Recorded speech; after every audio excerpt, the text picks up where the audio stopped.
Nestled in the heart of suburban New England, the town of Maplewood was known for its peaceful neighborhoods, charming brick houses, and a quiet sense of community. For 10 years, the Thompson family had lived on Elm Street in one of those classic two-story homes with white picket fences and neatly trimmed hedges. To most neighbors, David and Emily Thompson were the perfect couple, always smiling, always together. David was a mid-level manager at a local insurance company. He was described as polite, reserved, and never raised his voice. Emily was a former school teacher who had left her job to stay home after their marriage. She was kind, soft-spoken, and often seen tending to her flower garden or baking cookies for the neighborhood kids. But beneath the surface of this seemingly happy life, there were cracks forming. A decade into their marriage, they still had no children. Emily had undergone several rounds of fertility treatments over the years, each time ending in disappointment.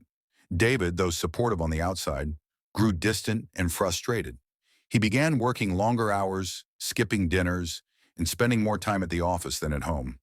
The pressure of not having children became a silent but heavy burden on their relationship. Neighbors noticed that Emily seemed more withdrawn, while David appeared increasingly stressed.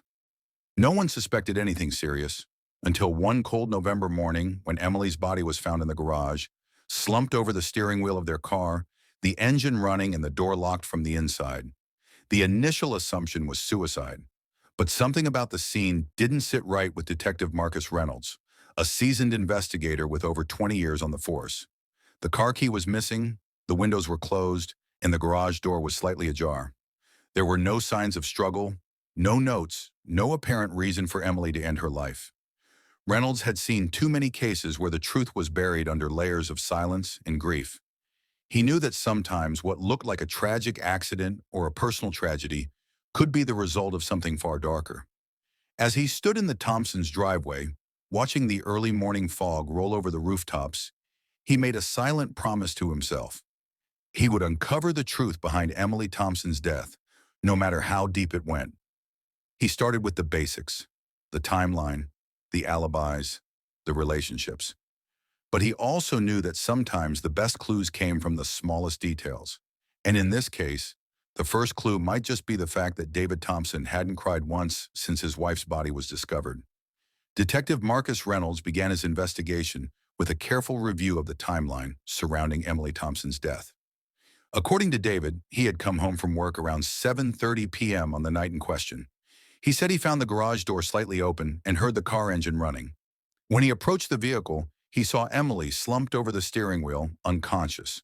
He immediately called 911. The first red flag was the time discrepancy. David claimed he arrived home at 7:30 p.m., but the 911 call log showed the emergency number was dialed at 8:04 p.m. That was a full 34 minutes after he said he arrived. Reynolds questioned David about this and received the same answer each time. I must have lost track of time. Next, Reynolds looked into David's alibi for the hours before arriving home. He worked as a mid-level manager at a local insurance office in downtown Boston, about an hour away from Maplewood.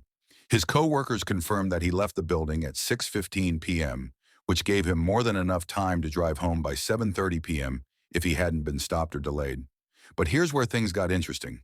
The traffic cameras along Route 128, David's usual route home, showed no sign of his car passing through between 6:30 p.m. and 8 p.m. It was as if he had vanished from the road entirely during those critical 90 minutes. Reynolds also spoke with several neighbors who lived near the Thompson house. One woman across the street reported seeing lights on in the Thompsons' living room shortly after 7 p.m. She didn't think much of it at the time, but when asked, she recalled hearing what sounded like raised voices coming from inside the house. She assumed it was just a marital disagreement and didn't want to get involved. Another neighbor, Mr. Hargrove, who lived 2 doors down, told Reynolds that he saw David walking alone in the backyard around 7:45 p.m. He described him as pacing back and forth, looking agitated. When Reynolds confronted David about this, David denied being outside that night. I never went out, he said. I was waiting for Emily to come home from her walk, but Emily had no habit of going for walks in the evening. In fact, she had not gone for one in weeks. Her friends all confirmed she had grown too tired and depressed to leave the house unless necessary. There were no signs of her shoes being worn, no muddy prints on the porch, and nothing in the trash to suggest she had gone out recently. Reynolds also examined the contents of the car. The keys were missing, and there was no note. The windows were closed, the garage door partially open. But something else caught his attention, a faint smell of perfume lingering in the air. Not Emily's usual scent. This was something different. A new brand, perhaps. Something expensive. Reynolds took samples and sent them to the lab for analysis. He also reviewed the couple's financial records. Emily had been planning a surprise birthday party for David, saving up money for a weekend trip they had discussed months earlier. David had abruptly canceled the plans 3 days before her death. As the pieces began to fall into place, Reynolds felt the weight of suspicion settle on David Thompson. The man who had seemed so composed and grief-stricken now appeared to be hiding something. The timeline didn't add up. The alibi was weak, and the evidence suggested that someone had been in that house after Emily died. But who? Reynolds knew he needed to dig deeper. If David had anything to do with this, he would find out. Detective Marcus Reynolds had always believed that in every case, there were whispers of the truth buried in the smallest details. And as he began to comb through Emily Thompson's personal effects, those whispers grew louder. Starting with her phone records, Reynolds found something unusual. Over the past 6 months, Emily had been receiving a series of anonymous text messages from an unregistered number. The messages were short, cryptic, and disturbingly emotional. Phrases like, "You don't have to suffer alone," "There is a way out, and I know what you're going through," appeared repeatedly. The last message sent before her death read simply, "Tonight." Reynolds traced the messages to a burner phone rented under a false name at a convenience store in downtown Boston. Surveillance footage showed a man picking up the phone, David Thompson. It was subtle, but the timing was too suspicious to ignore. He also discovered a hidden folder on Emily's laptop labeled Secrets. Inside were several online forums related to depression, infertility, and women struggling with failed marriages. One post stood out, a detailed account of Emily's frustration with her inability to conceive and the growing tension between her and David. She wrote about feeling trapped, about how she feared for her future, and even mentioned considering drastic measures if things didn't change. But the most chilling part of the digital evidence came in the form of deleted files. Using forensic software, Reynolds recovered a video file that had been erased from the computer. It showed Emily sitting in their living room, crying, speaking directly into the camera. She said, "If I die, please make sure the kids never find out it wasn't natural. Make them believe I chose this. I can't bear to see them suffer because of me." It was clear now that someone had wanted Emily to be seen as a victim of her own despair. But who? The missing car keys remained another mystery. According to David, he had no idea where they were. The house had been searched thoroughly by police, and the keys were nowhere to be found. That meant someone had taken them after the event. If Emily had driven herself into the garage and locked the door from inside, the keys should still have been in the ignition or on the floorboard. Their absence suggested otherwise. Reynolds decided to re-examine the crime scene one more time. He walked into the garage, stepping over the threshold with care. The air still smelled faintly of exhaust and gasoline.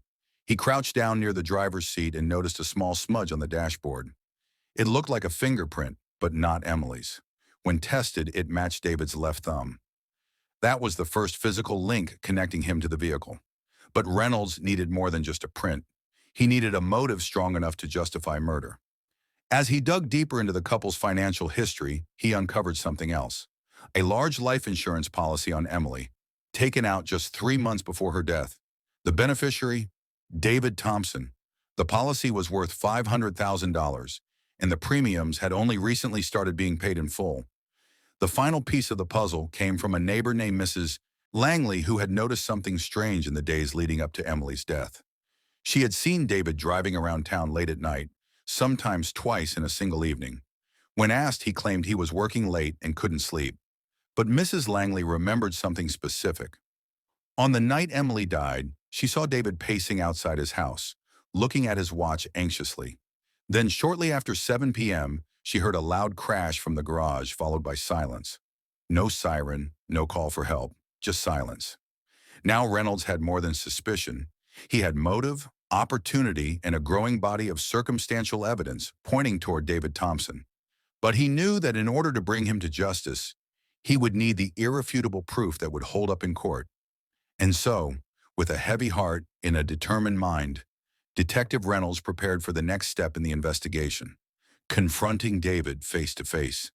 Detective Marcus Reynolds sat across from David Thompson in a small, dimly lit interrogation room at the Maplewood Police Department.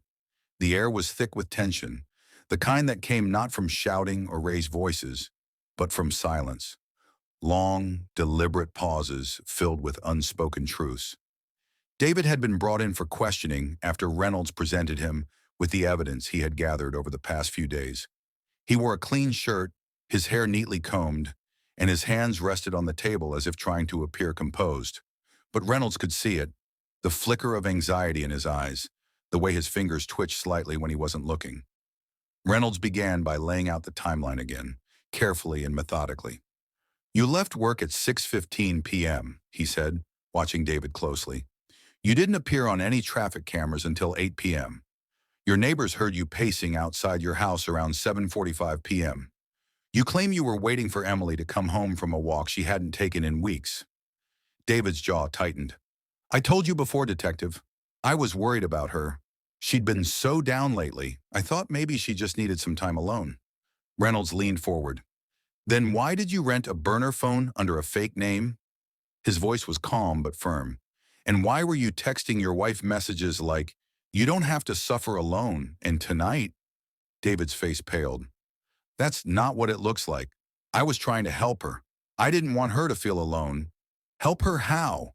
Reynolds pressed. "By sending her cryptic messages? By pretending to be someone else just to talk to her?" David looked away. I don't know. I just wanted her to feel better." Reynolds slid a file across the table.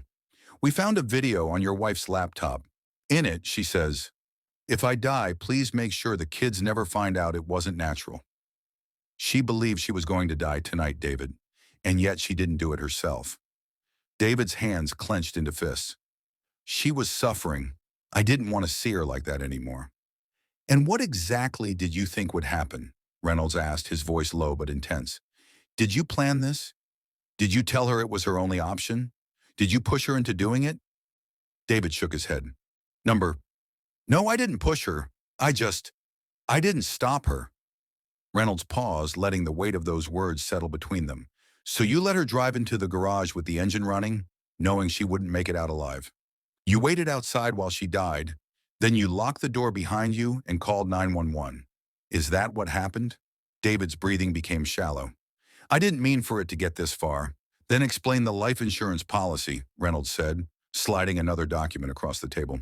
$500,000 beneficiary, your name, paid in full just 3 months before she died." David stared at the paper, then back at Reynolds. "It was supposed to help us start over. We were going to try for adoption. We thought we needed the money. You didn't need it, you wanted it. That's the difference." The room fell silent. For a long moment, David said nothing. Then slowly he lowered his head.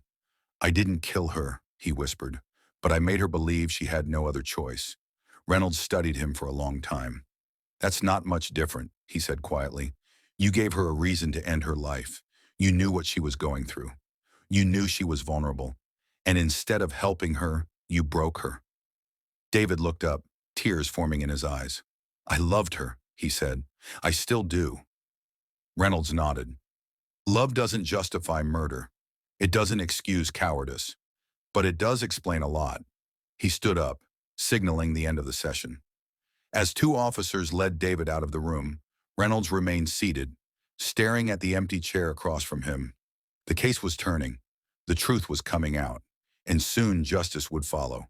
For now, all he had was a confession wrapped in grief, guilt, and the heavy burden of a marriage that had crumbled under the weight of despair. In the days following the interrogation, Detective Marcus Reynolds turned his attention to the physical evidence. He knew that emotions and words could be manipulated, but objects told a different kind of truth, one that couldn't be denied or hidden behind tears.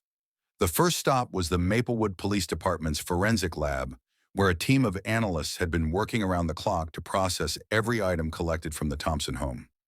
Reynolds walked through the sterile room, past microscopes, drying paint samples, and rows of labeled boxes containing everything from clothing fibers to digital devices.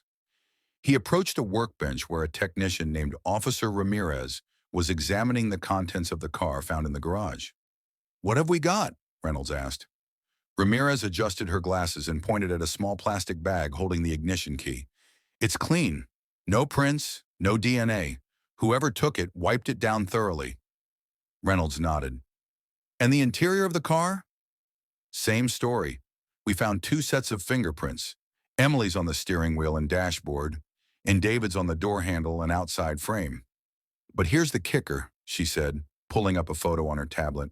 "We found something unusual under the driver's seat, a piece of fabric torn off a shirt." She handed Reynolds a magnified image. It showed a small section of fabric with a faint red thread running through it. "This isn't from Emily's clothes. We matched the weave pattern to one of David's dress shirts.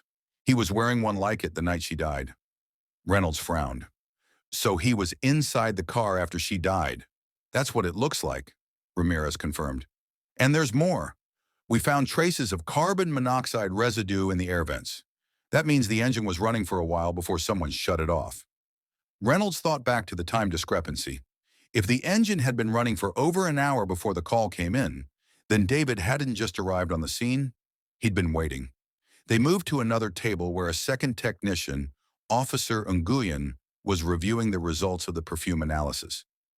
"We've identified the brand," he said, handing Reynolds a printout. "It's a high-end fragrance called Nocturne, not something you see every day." Reynolds checked his notes. "David has never worn that scent before. Where did it come from?" Nguyen shrugged. "We're still tracking it, but we found a bottle of it in the trash behind the house. Partially full. Looks like it was used recently." Reynolds felt a chill run down his spine. This wasn't just about money or pressure. There had been a plan, a calculated effort to make the death look natural, to create an emotional narrative that would shield David from suspicion. Next, Reynolds visited the medical examiner's office. Dr. Helen Carter, a seasoned coroner with a reputation for thoroughness, greeted him with a grave expression. "You've seen the report," she said as they walked into the autopsy suite. "I have," Reynolds replied, "but I want to hear it again, in detail." Dr. Carter nodded and pulled out the file. "Cause of death is carbon monoxide poisoning. The levels in her blood were consistent with a long exposure. She didn't die instantly. It probably took 10 to 15 minutes." Reynolds exhaled slowly. "Was she alone when she died?" Dr. Carter hesitated.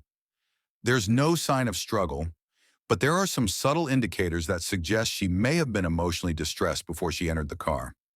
Elevated cortisol levels in the blood, signs of recent crying, and a minor bruise on the wrist, possibly from gripping the steering wheel too tightly." Reynolds looked up. "Could this have happened if she simply decided to end her life?" Dr. Carter shook her head. "Not exactly. People who commit suicide by carbon monoxide often do so quickly. They don't linger, they don't wait, and they don't lock the door from the inside unless someone else is there." Reynolds stared at the file in his hands. Every piece of evidence was pointing in the same direction. David had not only been present, he had orchestrated the scene. As he left the morgue, the weight of the case settled heavier on his shoulders. He now had enough physical evidence to build a strong case. All that remained was the final step, proving intent, and for that, he needed one last piece of the puzzle. Detective Marcus Reynolds returned to the Thompson home for the first time since the initial investigation. It had been quiet there in recent days. No neighbors. Coming and going. No lights on in the windows. The house felt like a tomb, holding secrets that only the walls could tell.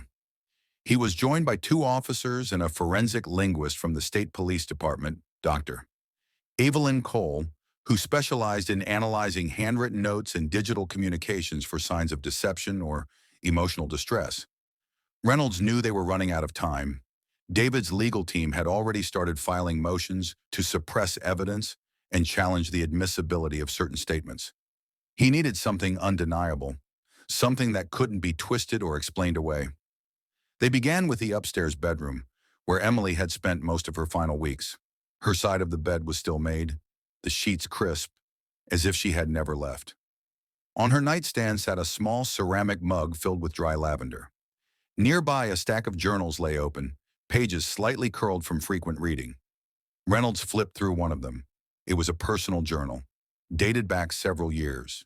Inside, Emily wrote about her hopes, her fears, and the slow erosion of her marriage. One entry stood out. David says he wants children, but I don't believe him anymore. He stopped touching me, stopped looking at me. All he talks about is money, work, and what we can do next. I feel like I'm disappearing, like I've become invisible. Dr. Cole leaned over his shoulder. This is powerful, she said quietly. It shows a deep sense of isolation, but it doesn't confirm intent. Reynolds nodded. We need more than just emotion. We need proof of manipulation. They moved to the desk in the corner of the room, where Emily had worked on her laptop and kept a few drawers of personal items. In one drawer, Reynolds found a manila envelope labeled simply, "For him." Inside was a folded letter written in neat, elegant handwriting. The letter read, Dear David, if you're reading this, then I'm gone. I hope you understand why I did it. I know you wanted a child and I tried everything. I tried so hard, but I see the way you look at me now. I see how tired you are of waiting. You don't have to pretend anymore. Let go. Let me go. I won't burden you with my sadness. I'll leave you free. I love you, always. Emily Reynolds stared at the letter, his heart heavy.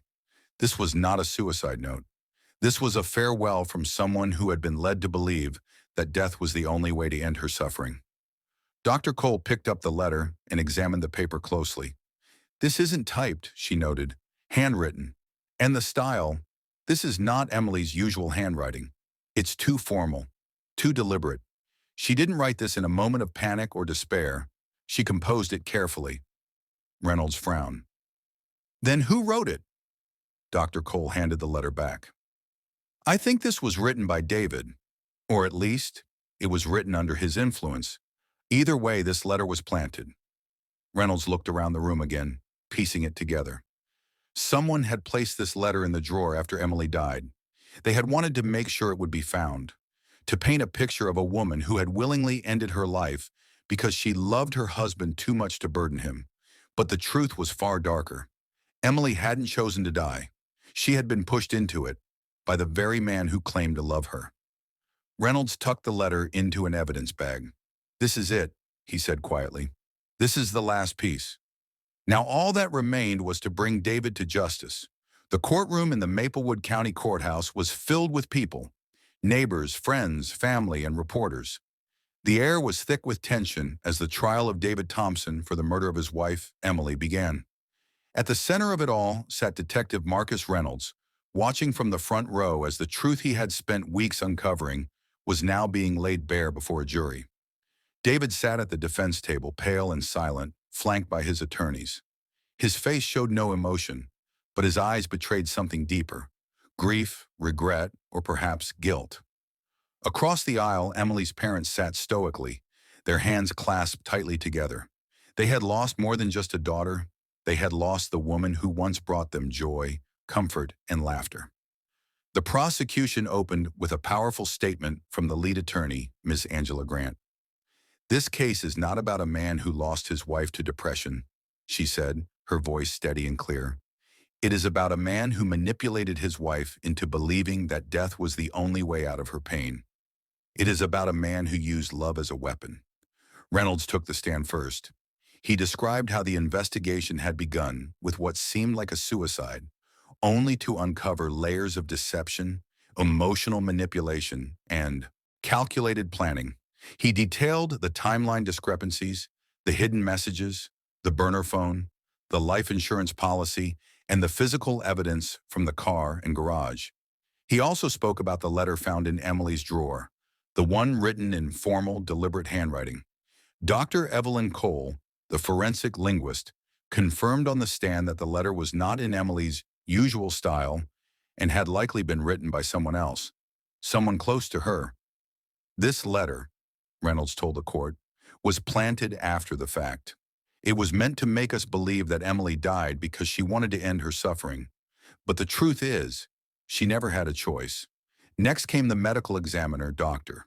Helen Carter, who explained the timeline of Emily's death. She testified that based on the carbon monoxide levels in her blood, the engine had been running for over an hour before 911 was called. That meant David had been present during the final moments of his wife's life.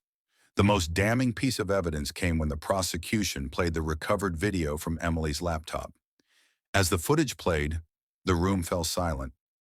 Emily's tear-streaked face appeared on the screen, her voice trembling as she spoke of feeling trapped and burdened by her inability to give David a child. Her words were raw and vulnerable, and the jury listened in stunned silence. Then came the final blow. The testimony of Mrs. Langley, the neighbor who had seen David pacing outside the house that night and heard the crash in the garage. She confirmed that she had heard the sound of the car engine running long before David made the emergency call. Under intense questioning, David finally broke down. When asked directly if he had encouraged Emily to take her own life, he whispered, "I didn't tell her to do it. I let her believe she had no other choice." That was enough. After 3 days of deliberation, the jury returned a verdict. Guilty on all counts. The judge sentenced David Thompson to 25 years in prison, citing the emotional manipulation and premeditated nature of the crime. As the gavel struck, Reynolds exhaled slowly. The case was over. Justice had been served. But for Emily's family, the healing would take much longer. Outside the courthouse, Reynolds stood quietly, watching as Emily's parents left the building hand in hand. He thought back to the quiet life they had once known on Elm Street, where neighbors smiled and flowers bloomed in the spring. Now that life was gone. Sometimes the worst crimes are not committed with weapons or violence. Sometimes they are born from silence, grief, and the slow erosion of love. And sometimes it takes a detective with a heart and a mind to bring the truth to light.